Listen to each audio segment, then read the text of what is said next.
sidewalk below, and he'd smoke his cigars, and he'd holler at the girls, and it's just kind of a nuisance. But anyway, one time he leaned out the window too far, and he fell to his death to the sidewalk.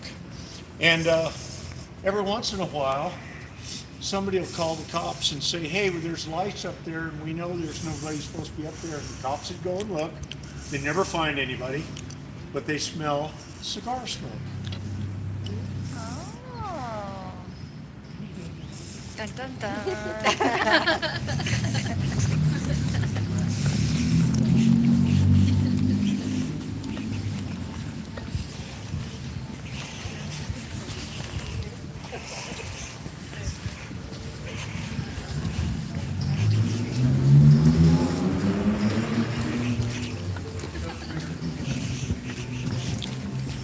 Sucks, dude. Sorry, little man. It's all good. I don't know why she. Security has her phone. It's a cool cafe. Let me see those eyes real quick.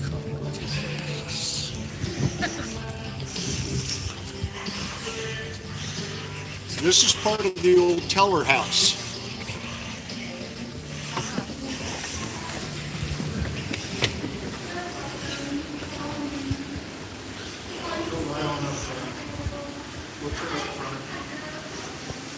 Sorry.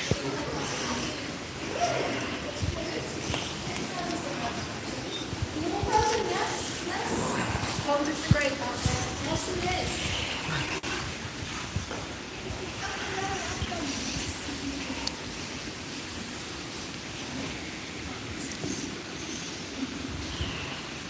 Can you all see me? Can you all see me? Yes? Good. Then let's get this show on the road. My name is Emma Shields, and I'm supposed to tell you that I never meant to kill anyone. It was an accident. I was a victim of horrible circumstance, and if I could go back and change the events of that horrible night, I would. Which is utter balderdash, and do you know lying is a sin? I wanted to kill. Ever since I was a little girl, I wondered, what would it be like? How would it feel? Unfortunately, I didn't get a chance until I moved to Central City in the 1860s and opened a boarding house just down the road there. Originally, it was just us three. Myself, my darling daughter Ellie, and Gregory, Ellie's husband, and my son-in-law. Now, I never did much care for Gregory. He was, to put it tactfully, in a word, an incongruent. But he made my daughter so very happy that I bit my tongue and dealt with it. But then my dear daughter died of pneumonia, and I thought Gregory would do the proper thing, which was to mourn for a decent period, and then nap off, and never darken my doorway again. What do you think Gregory did? He stayed, always underfoot, always getting under my skin with his slovenliness, his talking, and his breathing. In fact, I felt very fully that I was... You're not here for this. No, you're here for the grisly, gruesome, gory murders, aren't you? Aren't you? Yes. Well, I am an obliging sort. You know what they say? You never forget your first. Mr. Hicks was one of our boarders, decent chap, always paid his rent on time. But one night after supper, I don't know how to talk to you during guys. which Gregory made some unkind I just want to tell everybody what's up. Mr. Hicks went into the parlor to do some light reading before bed. And I, standing in the doorway, seething, felt this tiny little ball of rage and hatred that had been gestating in me for years, blossom into seething, unrelenting loathing. And before I really knew what I was about, I had crept into the parlor with my coal shovel. Her name's Delilah. And I crept up behind Mr. Hicks and gave him such a good crack on the back of the skull that he tumbled out of the chair. And I continued to thump him until long after he had ceased to move.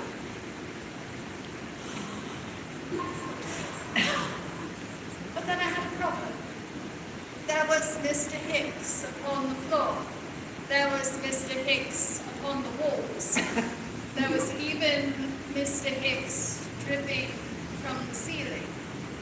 First things first, I had to get rid of the body.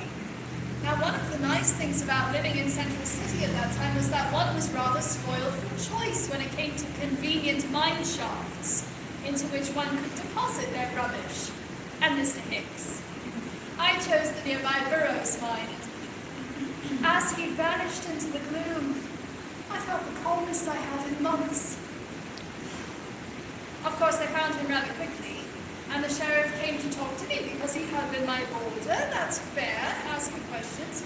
But when the sheriff told me what had happened to poor Mr. Hicks, I went weak at the knees. And how could something so terrible happen to such a good-hearted man?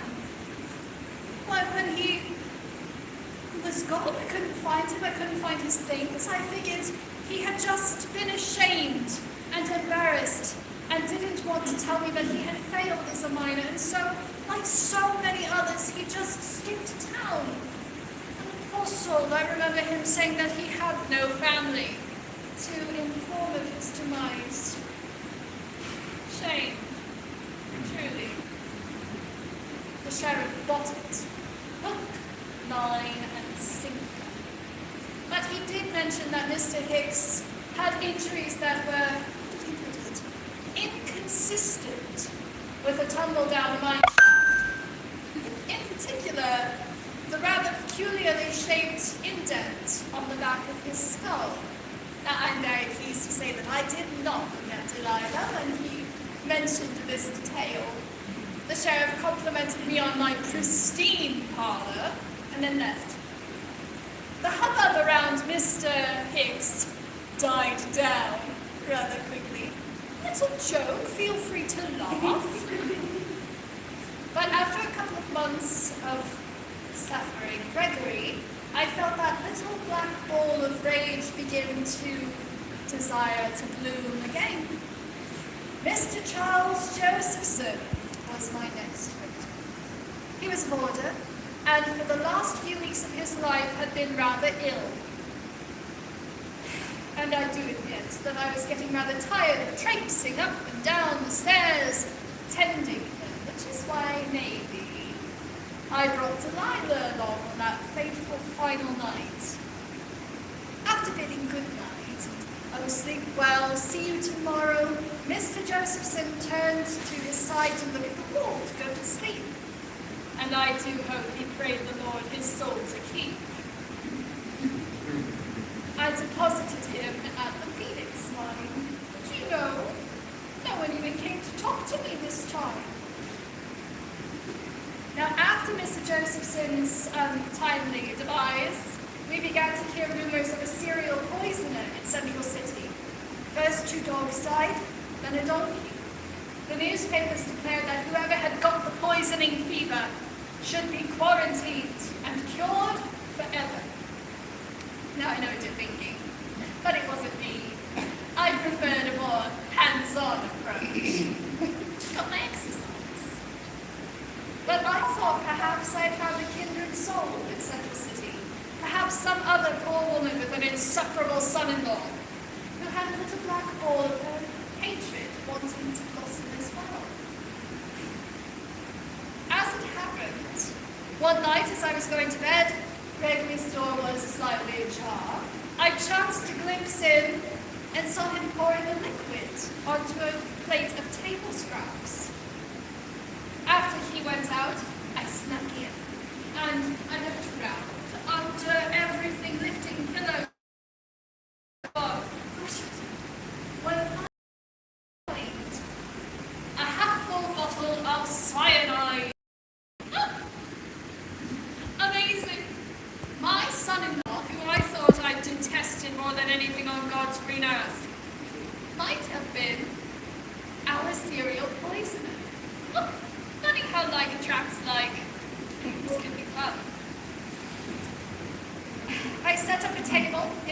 hall with the bottle and set to waiting.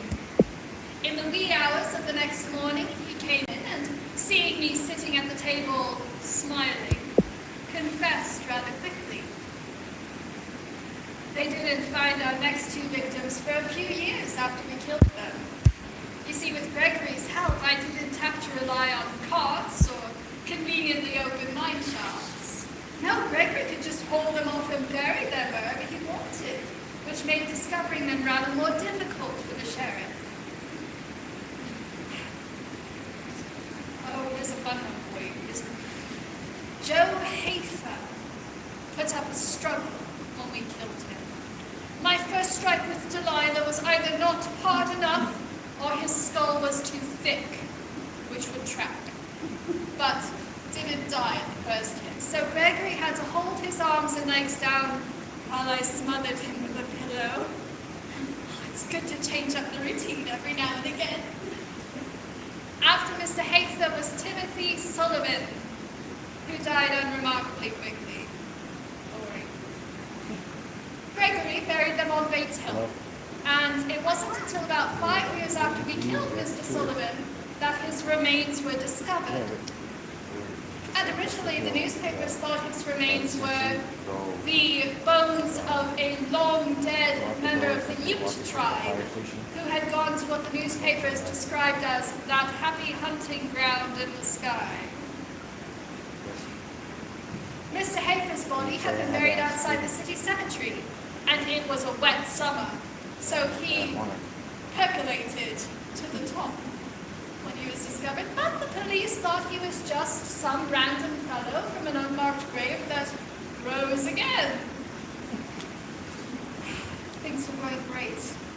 But then we made an oopsie, and it was that oopsie that put an abrupt end to our happy little reign of terror. Mr. Timothy Roworth was boarding with us prior to his wedding. Now, I don't know why he chose my boarding house of all things. I don't know how the wealthy think. But maybe it was because it was close to the Teller house where his intended, the daughter of Mr. Nathaniel Hill, the smelting millionaire, was staying. Or perhaps it was because my rooms were known to be the cleanest in town. Or perhaps because I had numerous vacancies, so he was always guaranteed a room. Whatever the case, he boarded with me. Now I know what you're thinking, but I didn't kill him. He made it to the wedding, made it through the honeymoon, and then came back to thank me for my hospitality, good chap, as well as pick up some belongings that he had left behind.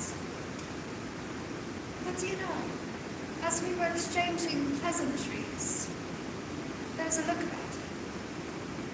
He knew, surely he must know, what I had done.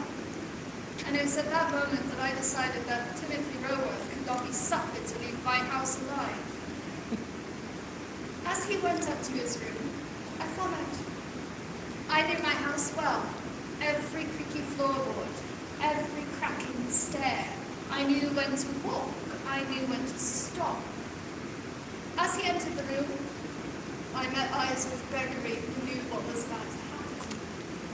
As Mr. Roworth went to his bed to collect his belongings, I crept in after him, raised Delilah up, ready to strike, when that blithering idiot, Gregory, stepped on a creaking floorboard. Mr. Roworth turned round, saw what was about to happen, knocked me aside, and dashed from the premises. I screamed after Gregory, "Go, you idiot!" And Gregory, not blessed in the brains department, could be quite fast when he wanted to be. And he chased Mr. Roworth here to the Teller house, and up 4 flights of stairs to a dead-end hallway that happened to have a window at the end. Credit where it's due, Gregory did think quickly and tossed Mr. Roworth out the window, where he plummeted 40 feet and landed square on his neck. Unlucky for us, he lived. Just long enough to tell the onlookers and the doctors and the sheriff who had planned his demise. All while that idiot, Gregory, to make sure he'd done a good job. We were, of course, arrested and sent to a penitentiary down in Canyon City, where we quietly languished for a few years, and then, even more quietly, were executed. So of all the stories you hear tonight, all the things you can take with you, I hope that you will take my humble advice with you. Kill the son-in-law first.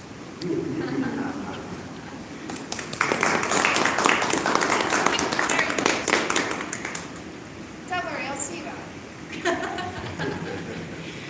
I'm going first. All right, thank you very much. Appreciate you. Thank you. That's awesome. Very good. Very good. Delilah, yes, she's lovely. She's very lovely. Thank you very much.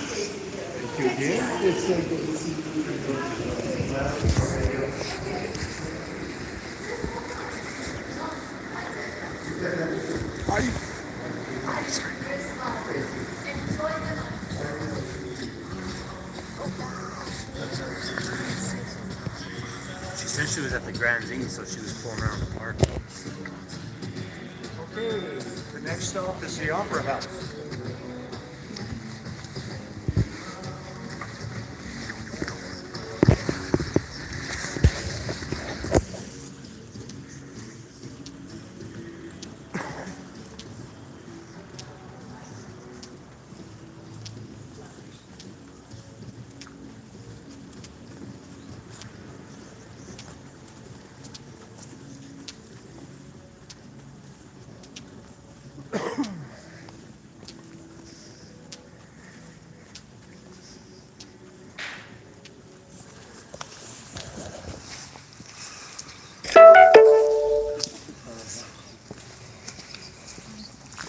This is the opera.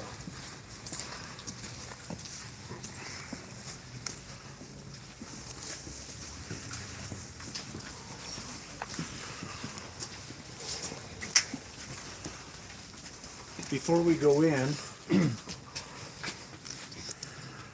I might explain to you that the reason why Central City doesn't have operas year-round or a lot longer than they do, just a month and a half in the summer, is because the Opera House has never had a heating system, and they have to wait until mid-June for all this stonework to heat up so it's halfway comfortable inside.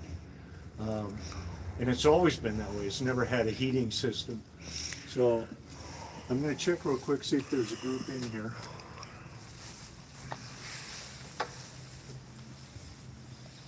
Yeah, the first time I was at one of these events, I did. Come on in. It was so. Oh my God. Hello? Hello. Come on in here and let's just have you seated in here.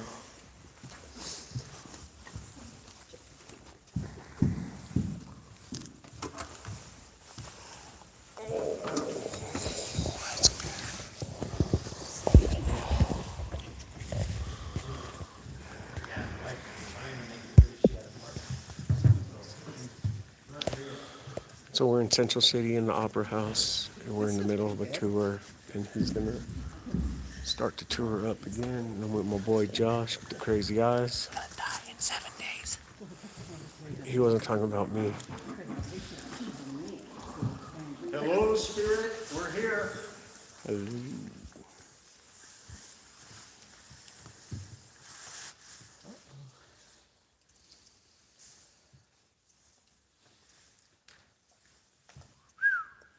I am Colorado Rockies, where the thin air hisses through dead pine needles, and the wind carries whispers across snow-blind ridges. Lies a lake that once shimmered like silver. Yankee Doodle Lake, near Old Rollins Pass. It's a quiet spot. It's too quiet. The locals say that no birds sing there, no fish stir the water. But sometimes, if you stand on the edge at twilight, you'll hear the low hum of an engine. the screech of metal tearing through ice, and the screams of those who never made it back. It was October 1953 when Flight Echo 9, a civilian modified experimental aircraft, disappeared from radar during a storm. The official report claimed mechanical failure, severe turbulence, and no survivors. It was en route from California to Washington, D.C., but made an unusual detour north over Colorado. Odd for a passenger plane with no scheduled stop. Stranger still, among the 3 passengers was Wendell K. Sloan, a powerful aerospace industrialist with ties to the CIA and contracts in the arms race with the Soviet Union. Sloan had been a ghost in life, classified meetings, undisclosed patents, known to vanish for months on government business. So when his plane went down, no one asked too loudly, not in public anyway. The crash site was never disclosed. Only a few insiders knew that it came down in Yankee Doodle Lake, an alpine bowl surrounded by avalanche-prone peaks. A military unit arrived within hours. No black box was recovered, no media coverage, no bodies. The local coroner, a man named Halder Reed from Hot Sulphur Springs, signed off on 3 death certificates with no autopsies. Reed retired 3 months later, bought a house in Bermuda, paid cash. But mountain towns remember differently. Old hunters say that in the spring, when the lake begins to thaw, you can see shapes beneath the surface. Twisted metal, a cockpit windshield, a hand pressed against the glass. Ghost tours from Boulder stopped going there after a guide claimed that he saw a man in a pilot's uniform walking above the water before disappearing in the fog. In 1989, a group of hikers from Denver found what looked like wreckage on the northern edge of the lake. They took photos. One of them, a woman named Julia Ames, claims that she found a rusted dog tag with the name Sloan. That night, she never made it back to camp.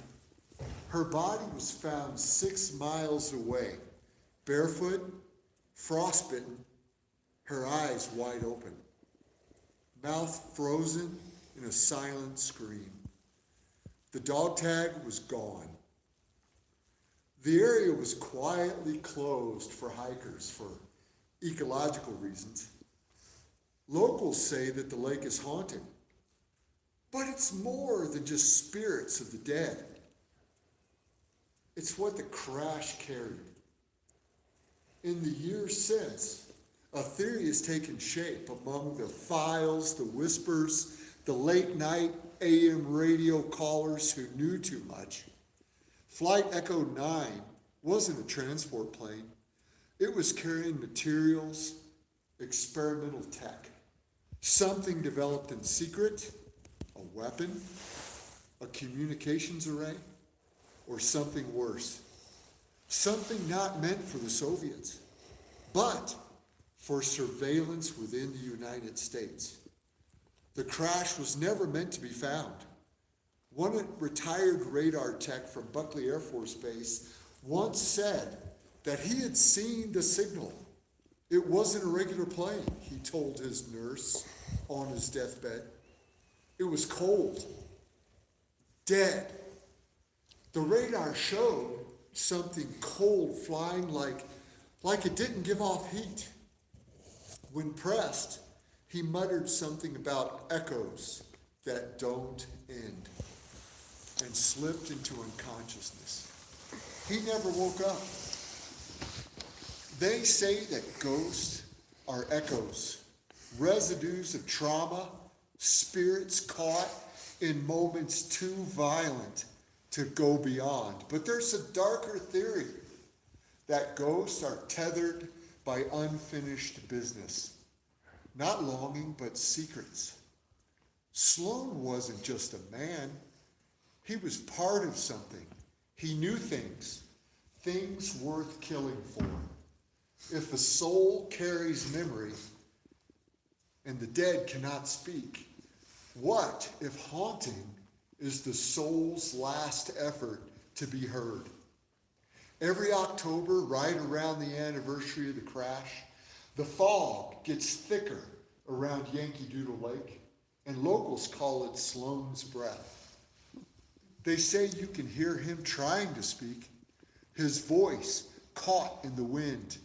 Others claim to hear radio static when no devices are to be found, followed by a man's voice whispering in Morse code. One cryptographer from Fort Collins decoded the signal. The man took his own life 2 weeks later. The final piece of the puzzle was uncovered by a curious archivist working in Hot Sulphur Springs in 2015. While digitizing the files, she found a misplaced journal tucked behind tax records.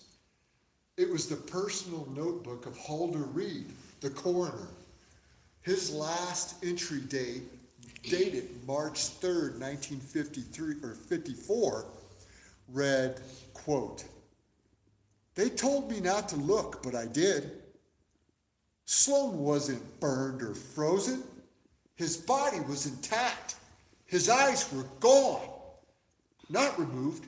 They were missing, like they never existed. Skin stretched over the sockets, like clay on a statue. The others, some were alive when they hit the lake. The glass was shattered from inside out. The one in the back, he had no reflection in the water. Not in any glasses, just empty in the air. I took nothing. I buried nothing. They sank the wreckage with cables and weighted it down with stones and silence. God help us if it ever comes back up." Unquote. The journal vanished from the archives the following month. The archivist, she quit her job.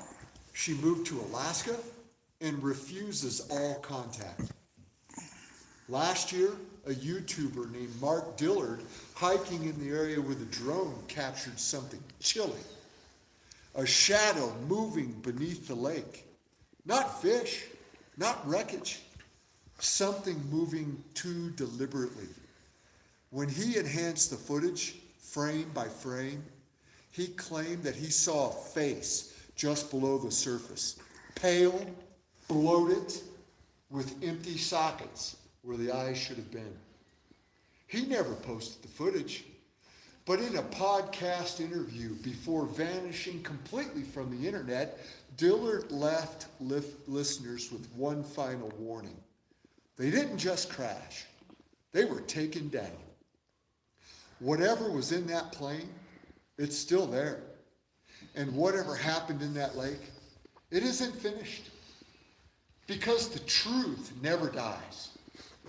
Some things were meant to be buried in ice and silence, but memory has a way of clawing back to the surface. If you ever find yourself near Yankee Doodle Lake and the mist creeps in thick and low, don't linger, don't speak, and for God's sake, don't look into the water, because the dead are still watching. And sometimes they want to be seen.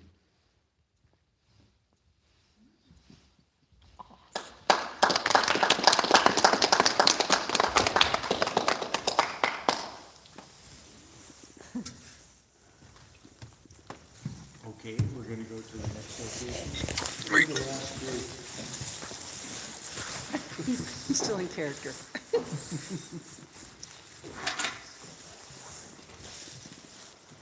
say we're the last group. Come on, this way.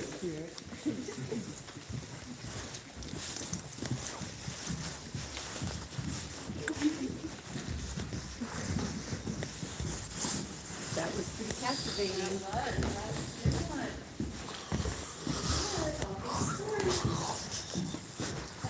Thank you.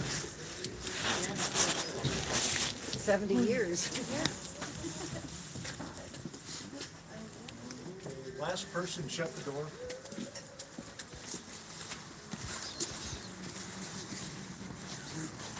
you guys close enough to see his face?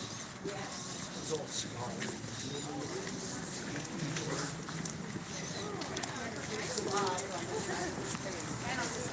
Oh, bummer. That was something.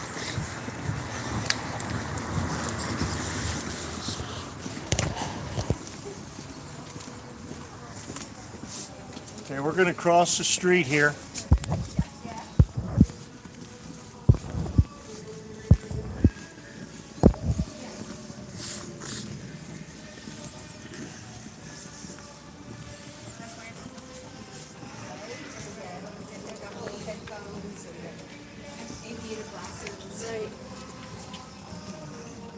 Okay, right here, you've got to step up over this. Let me go in and see if this other group is gone. Yeah.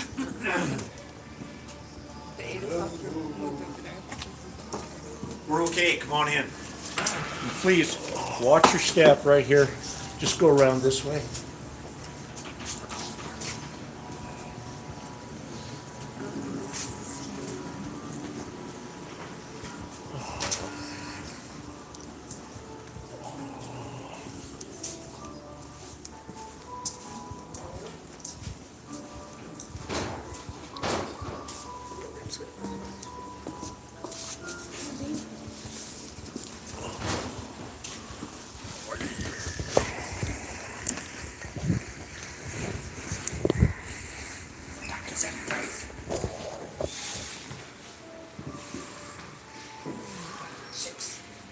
Okay, Spirit, we're here. Caca.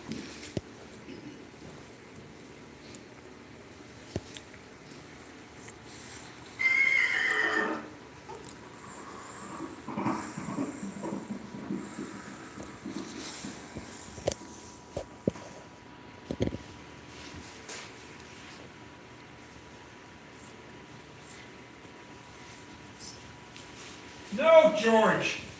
No!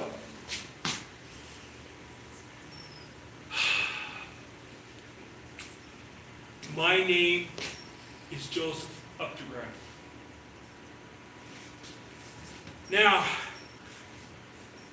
my friend George, or maybe I should say my former friend George, him and I were walking among the gravestones here on a nice fall evening in Central City Cemetery. As we were doing that, all of a sudden, George grabbed me, and I could feel him trembling. He goes, "Oh my God, look!" And I'm trying to see what he's pointing at. And all of a sudden, his horse rears up and takes off. And George goes running after it, screaming something about a ghost. Ghost? Ridiculous. What is that?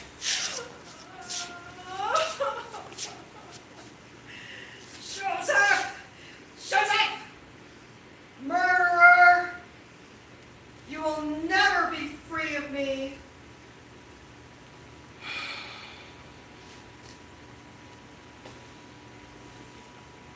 Well, I guess I'm going to have to explain this.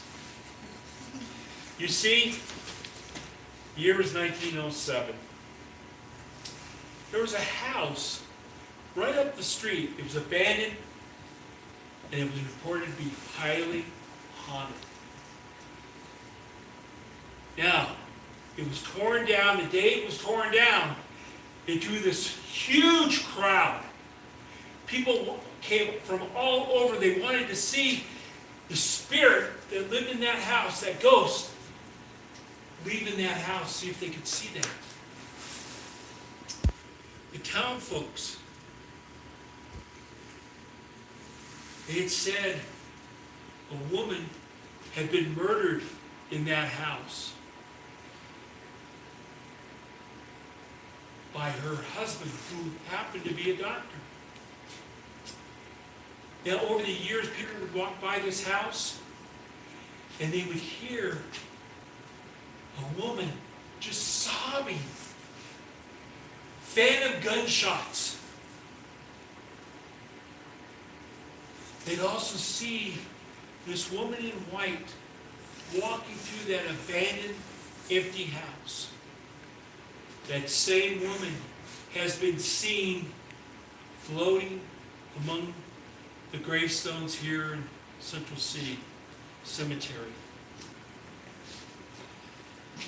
Now, my story actually starts in 1882. And I apologize because my back's going to be turned to you, and I apologize for that. Now, I'm at the house of my mistress. Her name is Rose. Here's what happened. I hope she comes.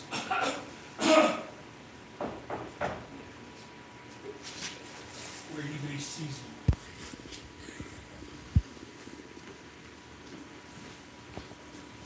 Joseph, come. Yeah, okay. I missed you so much. I'm so happy you're here. Oh, yes, I missed you. My husband, he's gone to help Mrs. Johnson deliver her baby. So we have all night. Yes. I would like a bit of whiskey before the first. Rose, this journey over here just chilled me to the bone. You know, I'm the postmaster of Central City. You'd think they could hire me a driver. Riding on horseback is so uncivilized. You know, Joseph, I thought, I could have an All Hallows Eve celebration. Just the two of us. Maybe a little music on the Victrola, some wine, some dancing. You know I love to dance. Marvin, Dr. Brewster, he hates to dance. But he's so boring. Do you know he leaves me alone for hours on end while he goes into town and flutters around and does doctor stuff? A woman gets very lonely. Oh, she does? Yes. I thought we'd have some champagne, bit of the spirits. And, do you like my dress? I made it myself. Oh, my little sugar plum, it is beautiful as you are.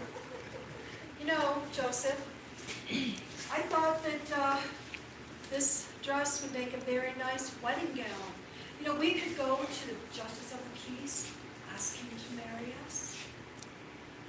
My little angel cake. I'm a married man. You're a married woman yourself. Now, I've enjoyed these last few months while we've been together, but these things take time. And, by the way, we both have obligations. Obligations? You promised you would leave her. I'm nothing like your little mousy wife, and I love you. Joseph, I would give you a life of passion and excitement. We wouldn't be shackled by anything, especially that monkey-faced wife of yours. I would give you champagne and sunsets. We would be happy together. Oh, my little pudding. Enough of this pouting. I have a present for you. Present? A present. Here you go. Oh, it's beautiful. Thank you. Joseph, I was wondering, is this relationship going anywhere? Oh, Rose. Oh, now, I had a dream.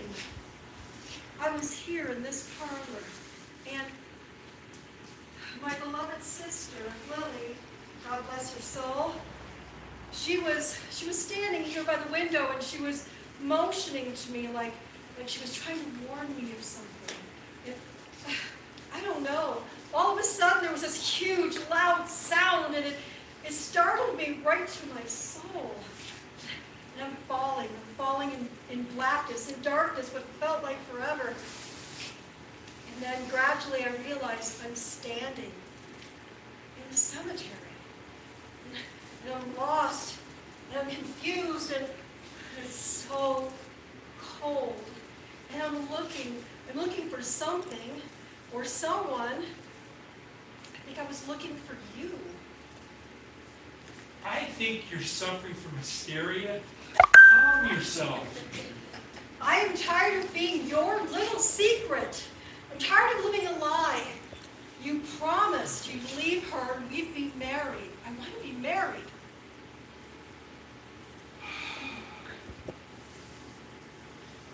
This is,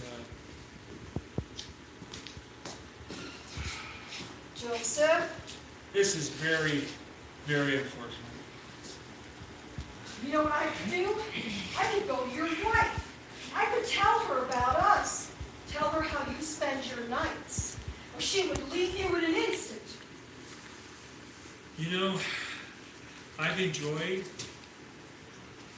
a little tryst over the last few months, and I figured you would too. I really enjoyed them. But my little pigeon pie, I have another gift for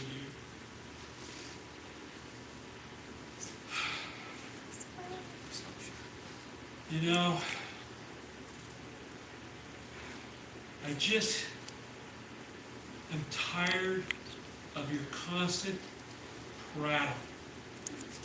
You never shut up.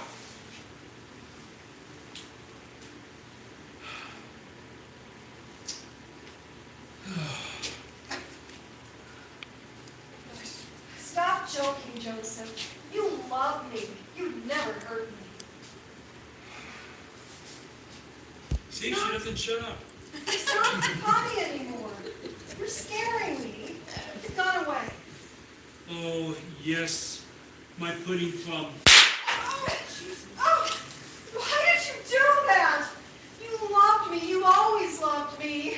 We're destined to be together. We like the same things.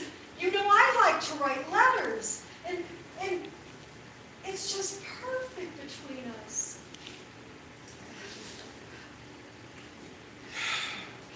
You know, your sister kind of said the same thing before I killed her. You two are made out of the same mold. No. You don't ever shut up. No, I don't believe it. I don't believe it. You're lying to me. We are destined to be together. We're destined to be husband and wife. I have the perfect dress. You are going to take the invitations to your office and mail them. I mean, it's going to be perfect. Not now. You, Joseph Updegraff, you will never be rid of me. Oh my God, silence, music to my ears.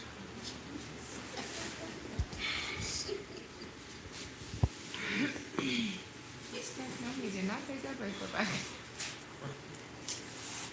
Oh, this will look beautiful on the hand of my next mistress. I don't have to spend any more money now.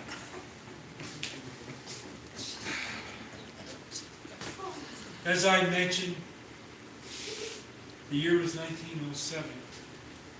But I wasn't there in 1907.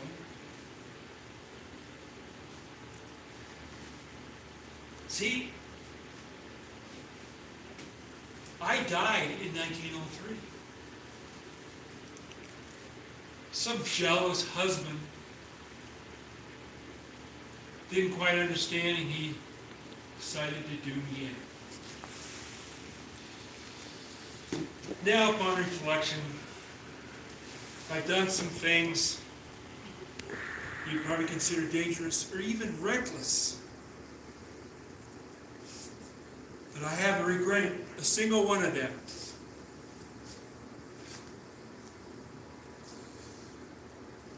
Now, I've got a question for you. Do you believe in ghosts? Yes. Karma? Now, as you continue on to your next location, you'll hear the rest of my story. Thank you.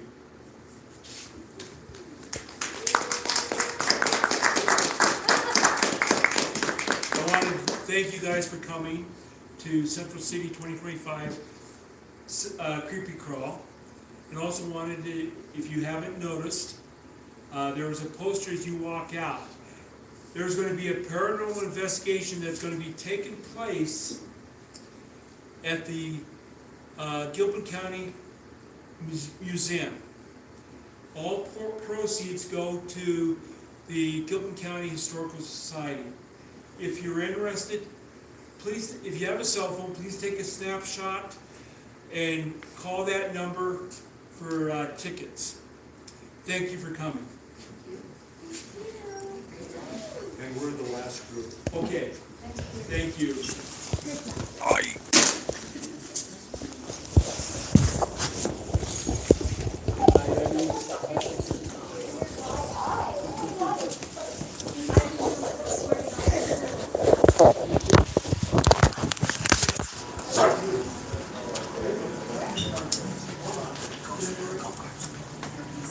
Watch your step.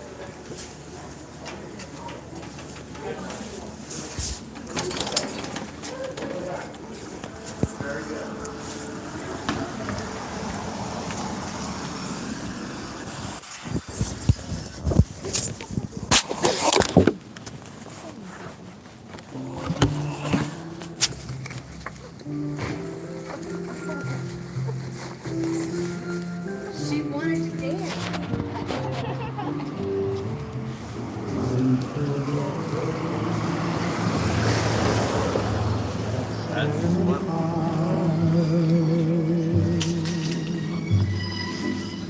Unforgettable. Oh, near or far, like a song of love that brings to me.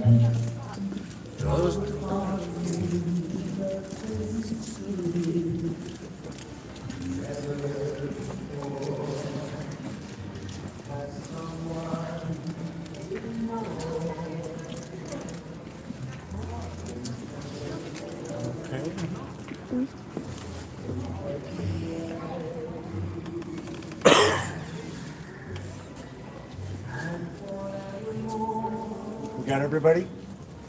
Except the dead guy back there.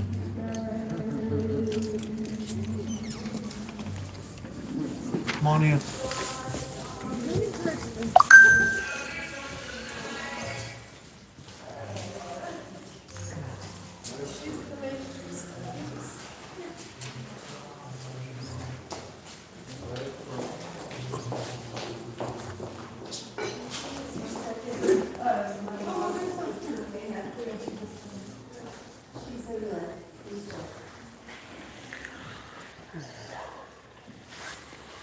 Go ahead and take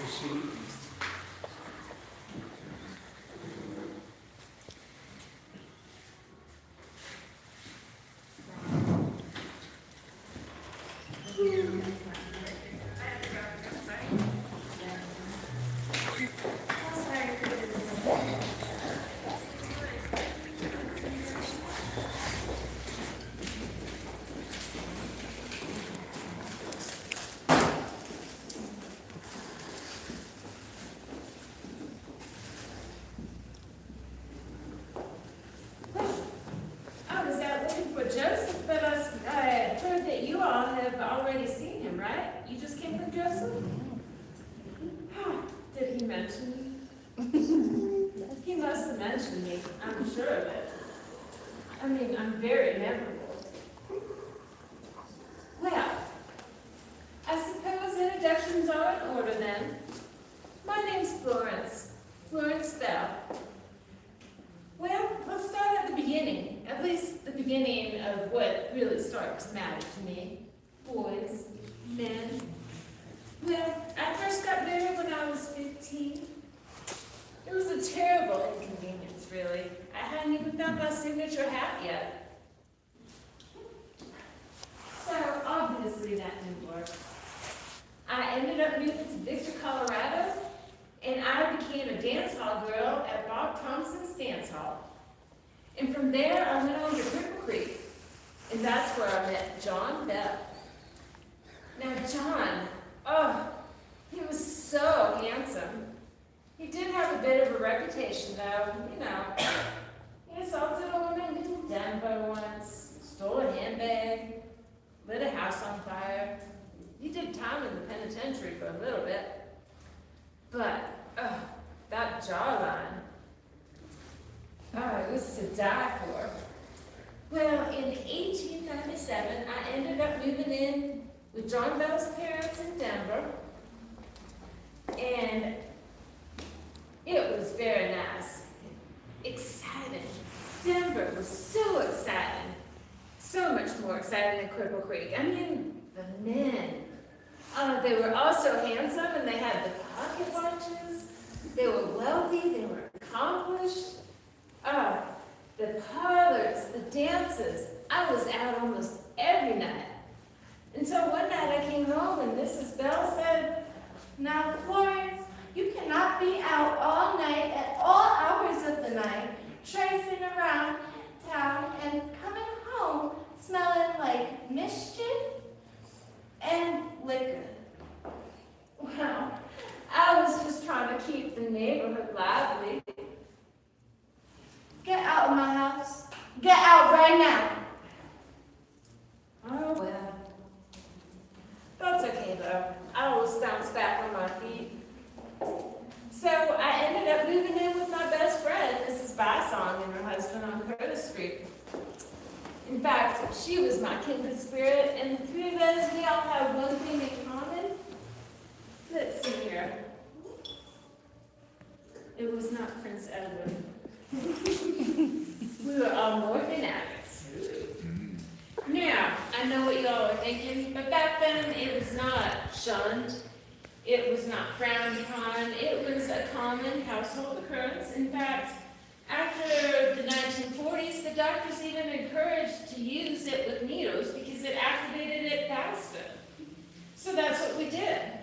Now, Florence, don't you worry your pretty little mind about it for a second.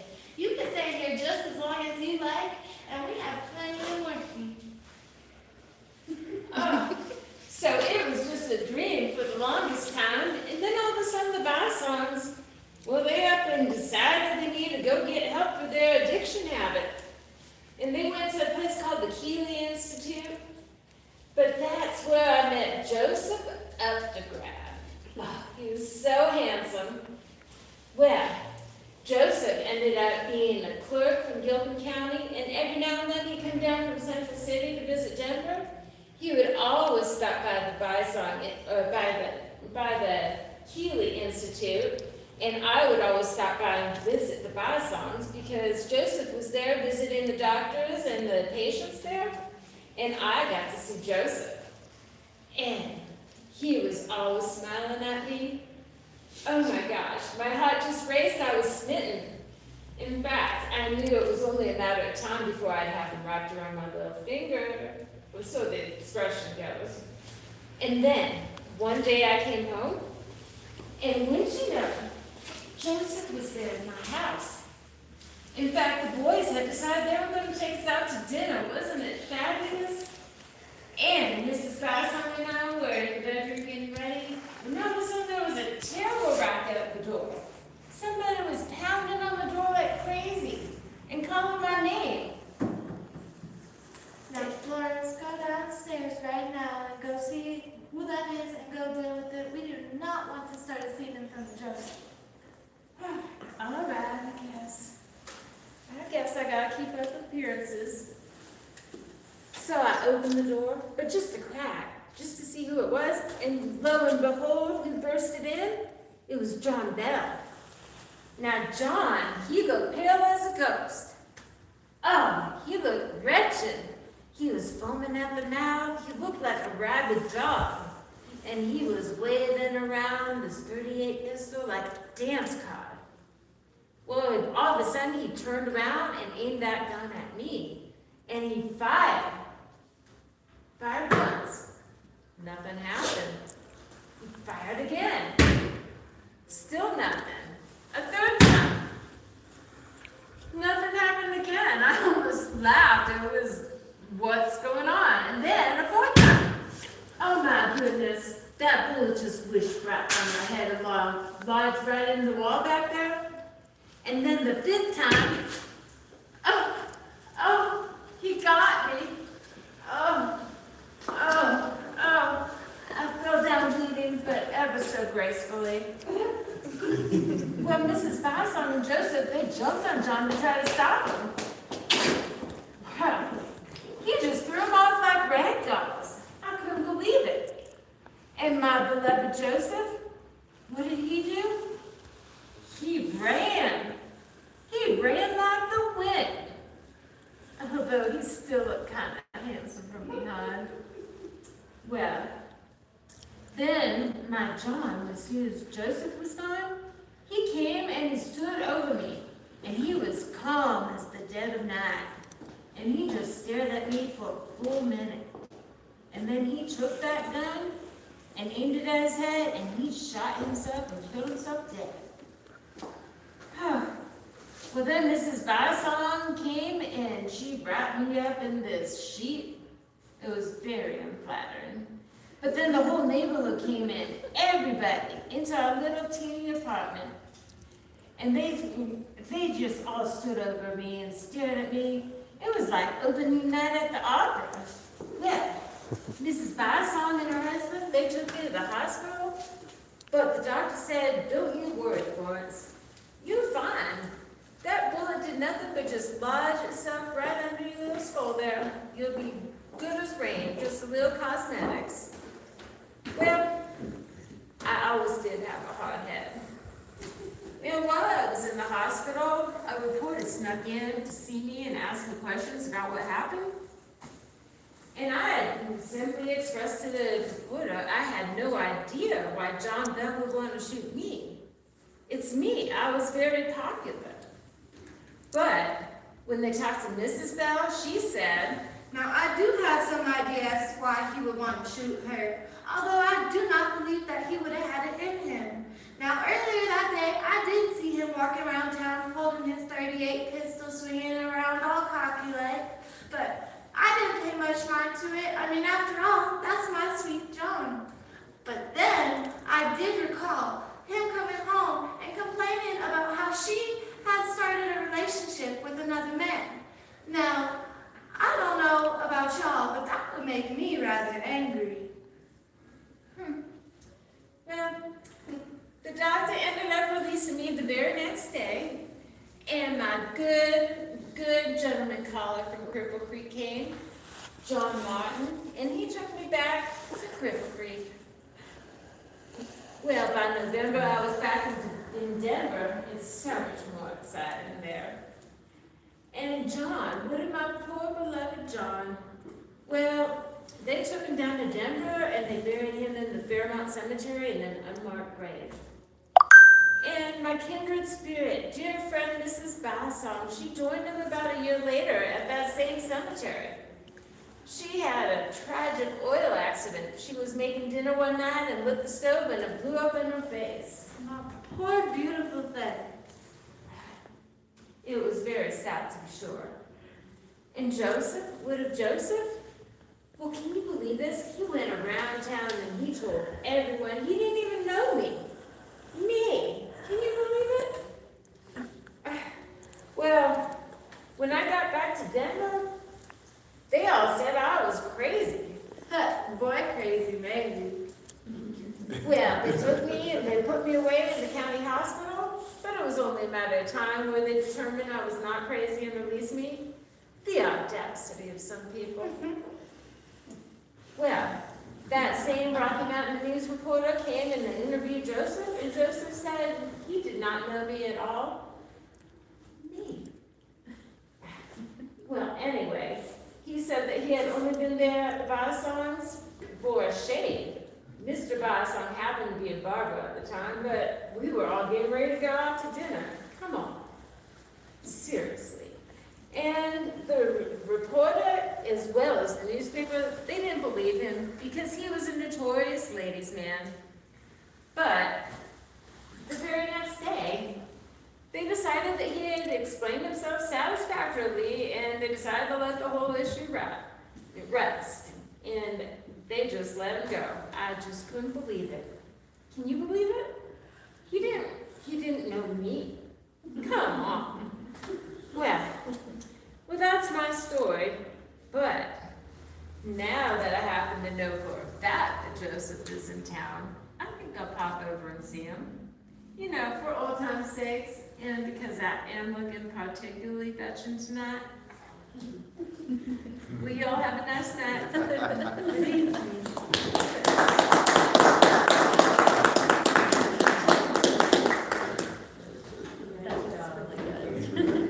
And we're the last group. Okay, well, you all have a nice night. Thank you. Good evening. Bye.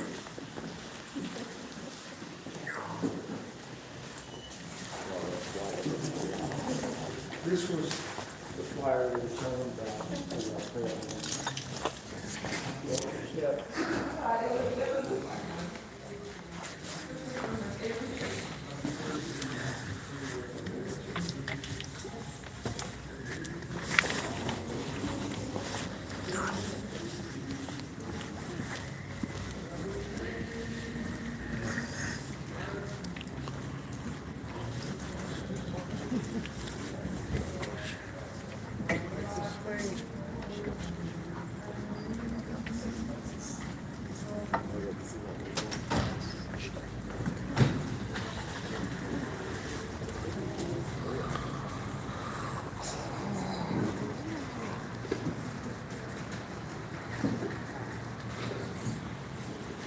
Small.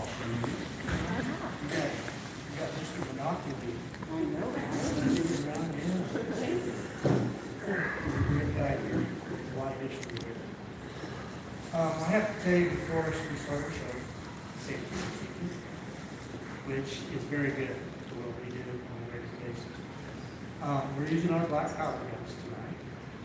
Now, I don't know if anybody knows much about black powder guns, but we use a cap in there, and the cap is what ignites the powder to make the loud noise, basically. All we're using is caps. A little bit louder than a cap gun is. But I want to let you know that, so that when you see one of us pull up a gun, you will cover your ears, okay?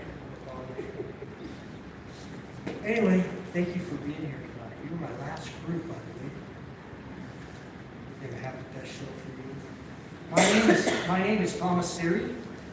My thumb! I lost my thumb. Anybody see my thumb? You see my thumb? Come on, somebody, you see my thumb? Good job, you look worse than I do. You see my thumb? And why do I have such a headache? You got shot in that head. My thumb is gone, I have a headache. Why do I have a headache? I've got your thumb. I've got your thumb. Somebody have my thumb! I do. You're not getting it back until I get my mind I back. want my thumb! That guy's crazy. Even with a bobo in his head. Golly. Anyway, my name is Tom Siri, and I came here from Missouri back in 1872. I was working in Missouri as a clerk. God, I hated that job. I hated it. And I was looking through the papers and everything that came in, and I'd seen that people up here in Colorado were striking it rich all over the place. Rich. And I wanted to have a part of that. So me and my partners got together, we talked about it, and decided we wanted to buy a mine up here. We sold everything we had, and we purchased all of our supplies.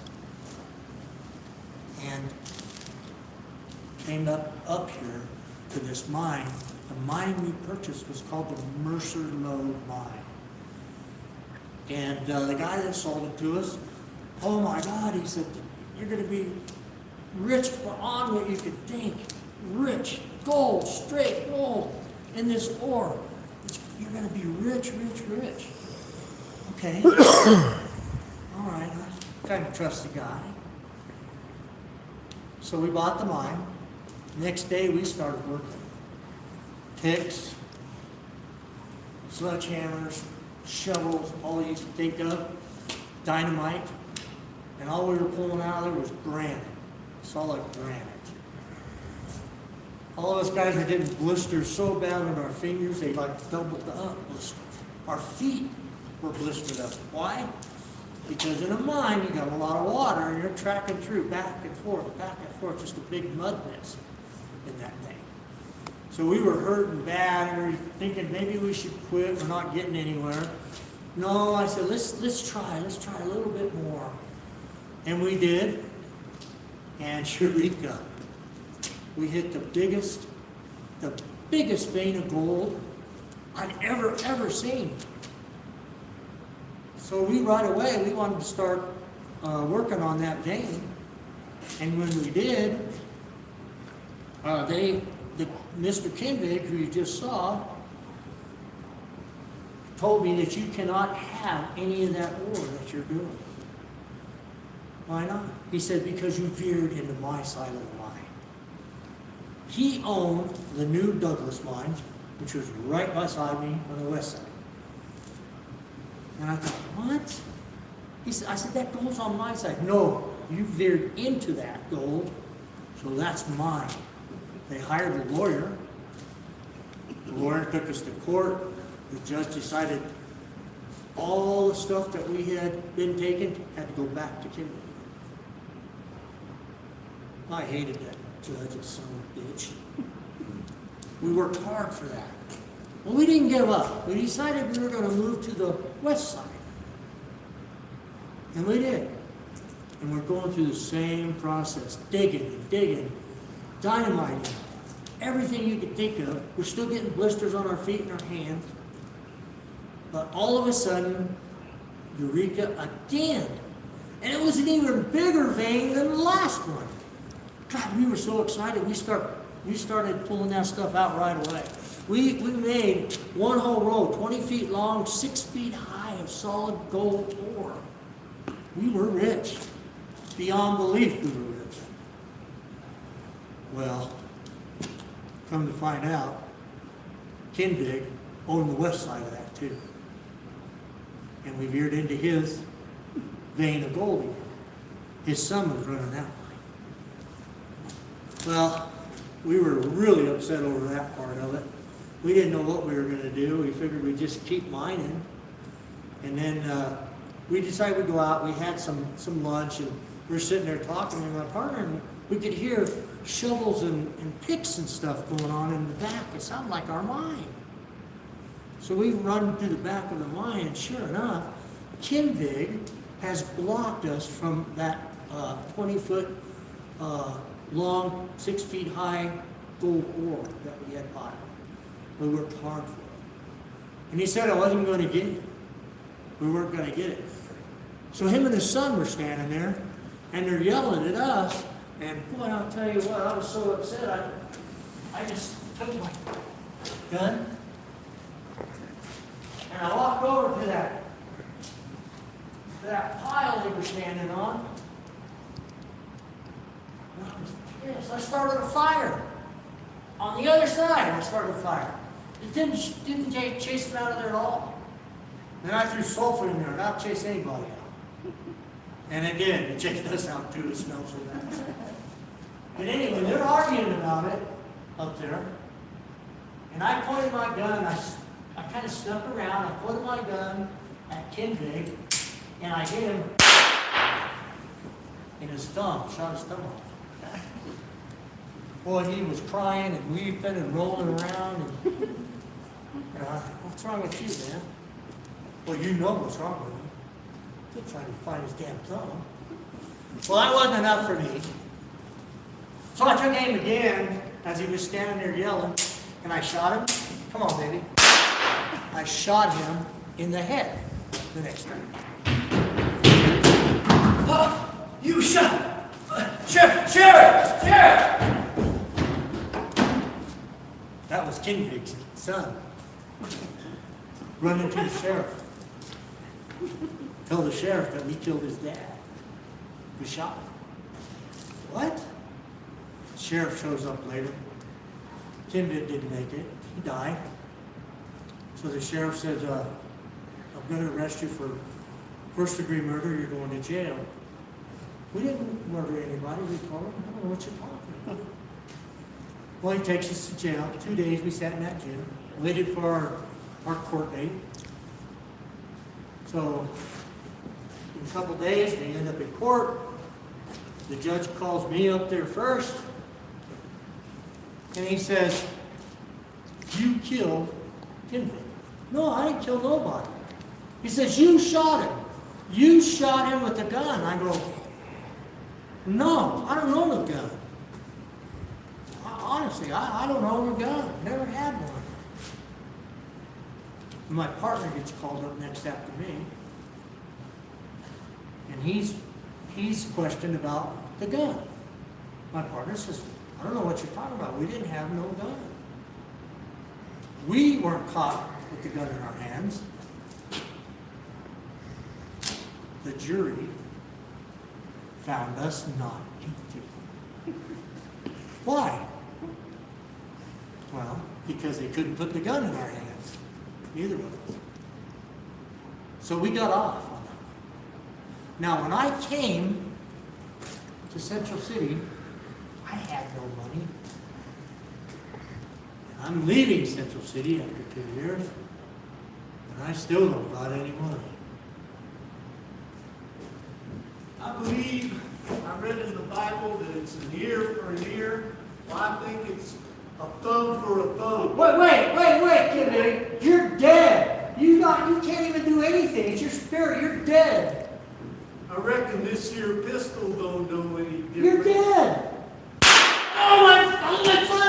Oh, jeez. Let me find my thumb. Don't you go out. No, I got my thumb here. Damn, here's the. Where's my thumb? Where's my thumb? I can't grab it.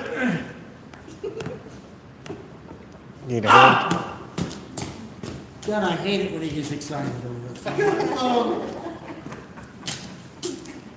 Again, when we left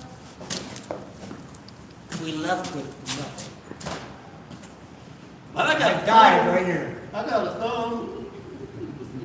Now I got a finger for you. Oh, wait a minute. Yeah, we couldn't do it with the finger because it would end up being like this. That's the end. I got a finger. I can't go anymore. Misfires, fingers, can't do it no more. That's the way our story ends, folks. I want to thank you very, very much. I hope you enjoyed yourself. It's nice seeing you.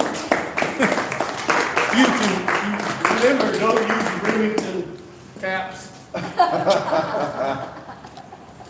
We are the Colorado Wild Bunch. If you guys have never caught our show, we do a lot of Western shows all over the place. And we do ghost stories. We do whatever anybody needs us to do. So if you know somebody that's looking for entertainment, we're child friendly. All of our shows are comedy and stuff like that. And I think you'll have a great time. See, her dad and mom are in the Wild Bunch with me, so if I know her. Thank you so much, everybody, and I appreciate you coming tonight. Have a good evening. I'm so happy because this is our last show. Yeah. Hey, are you guys on social media? Can they find? How do they find you? They can go to Colorado Wild Bunch. Okay, and and pick us up there, and then you can actually write on there that any questions you have, and we can call you back. Normally, our summers get booked up real quick, 'cause we spend the last 6 weekends in Wyoming doing shows. Thank you, guys. So, yeah. Thank you guys. I appreciate all your hard work. Yeah, thank you. I you. hope you enjoyed it. Thank you. Yeah. Thank you. I appreciate everything. Thank you. You bet. Thank you.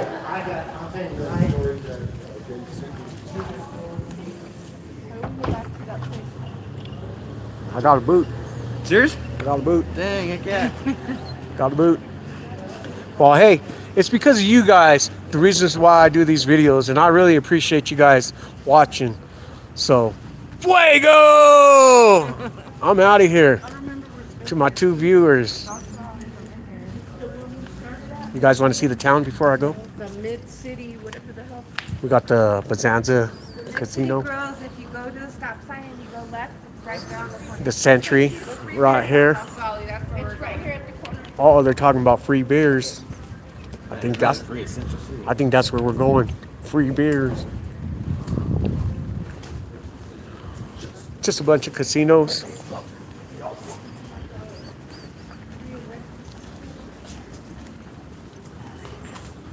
The Mountain Heart Gallery. Our Broncos are up there. Woohoo! Broncos! Bronco flag. I'm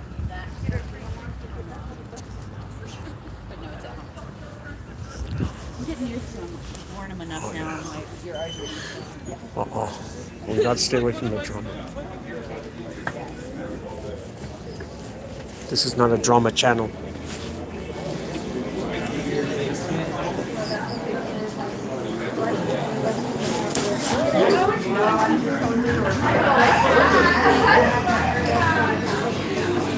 We're freaking out on my boy's eyes.